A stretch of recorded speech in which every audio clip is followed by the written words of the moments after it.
zijn hier op de markt in het mooie Groede. En heel veel mensen denken natuurlijk van er is niks te doen in de polders rond Groede en in Groede.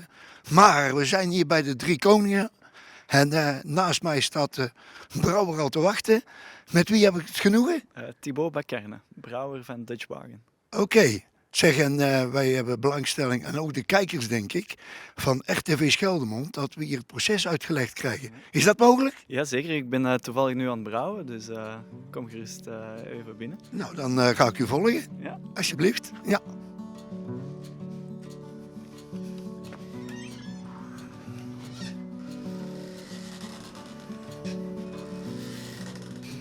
Dankjewel.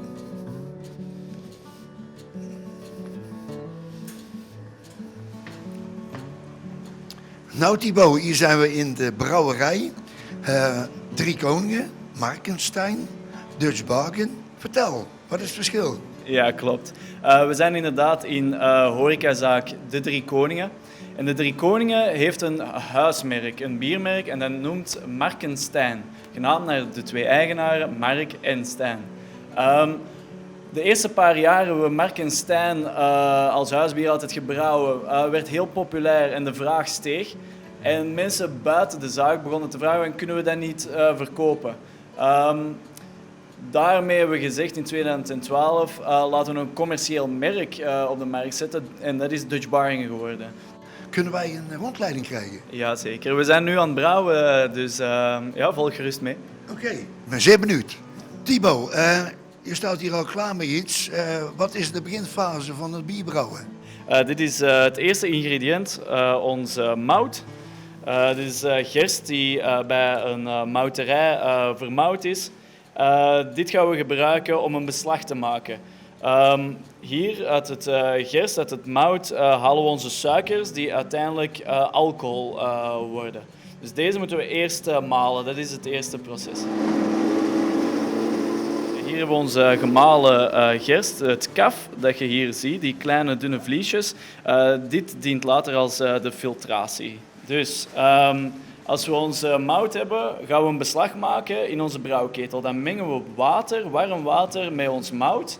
En dat gaan we een uur of twee ongeveer op 65 graden laten inwerken. Dan gaan er enzymen die actief geworden zijn tijdens het moutproces, gaan eigenlijk zetmelen omzetten naar suikers.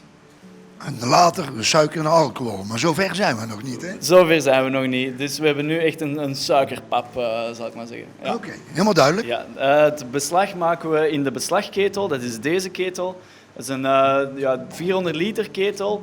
En daar gaan we dus het water mengen met ons mout.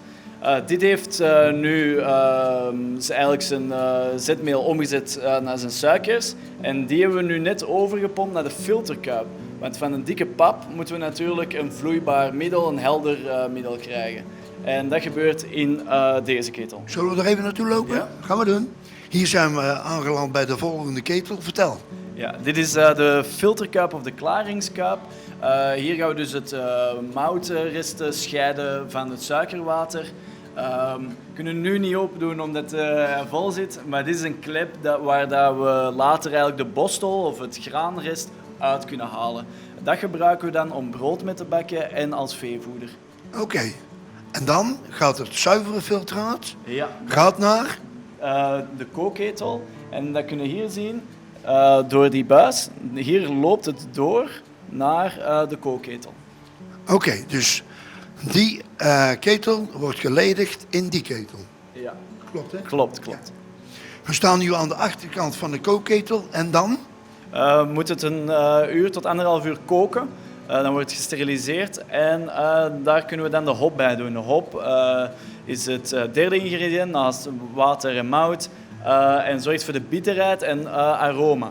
Naast de hop kun je dus nog kiezen of je er kruiden bij doet of allerlei suikers of een beetje smaak kunnen daar ook nog. En eigenlijk is dat de receptuur dan, hè? Nog niet helemaal, want we hebben nog geen alcohol. Nee. Hoe gebeurt dat? Dus de gist moet er later bij. Na het koken gaan we het afkoelen naar 20 graden en daarna gaan we de gist erbij doen. En dat gebeurt in deze gisttanks.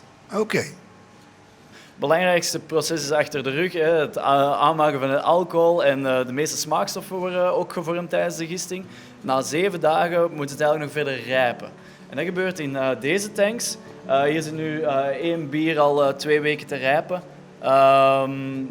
Als u wil eens proeven, dan... Ja, nou, schenk maar een glaasje in als je wilt. zeker. Zullen we dat doen? Oh, dat gebeurt daar van onderen, ja. Hier hebben we een IPA. Deze is een juicy IPA die heel troebel is. En ja, laat smaken. Ik zal eens een goede slok nemen natuurlijk, hè. Nou, santé, Ja. proost. Enkel... Wel een beetje bitter. Ja, klopt. Een IPA is heel bitter. Zoals je kunt zien is er hier nog geen schuimkraag op. Dus dat wordt eigenlijk bij het bottelen, net voordat we gaan bottelen, gaan we CO2 toevoegen, waardoor dat we schuim krijgen. Maar die troebelheid, hoe krijg je die nou weg? Of moet dat zo?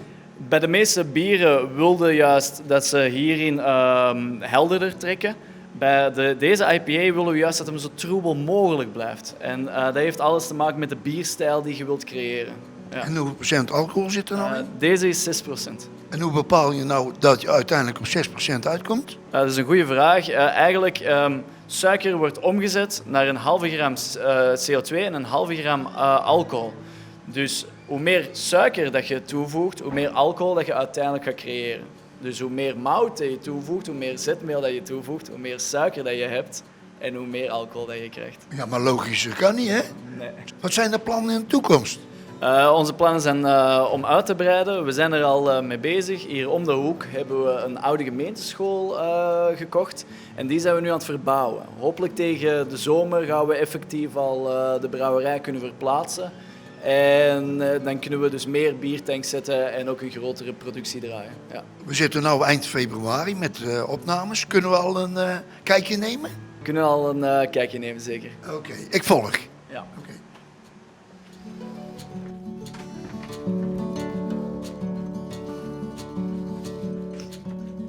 Zonnetje schijnt. Prachtig, hè? Voilà, hier is het. Oké. Nou, open de door.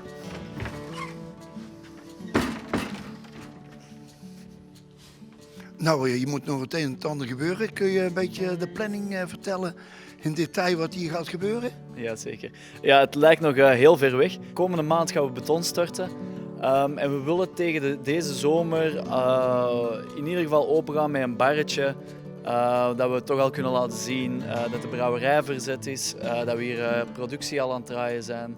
En het is EK, dus ik hoop ook dat we hier een groot scherm gaan hangen. En op zijn minst al wat leuke wedstrijden kunnen zien. Aan jouw gezicht te zien zie je het al helemaal zitten, hè? Ja, ik doe de planning, dus ik weet ongeveer welke stappen dat we nog moeten doen. Dus ja. Oké, nou helemaal goed. Oké, bedankt.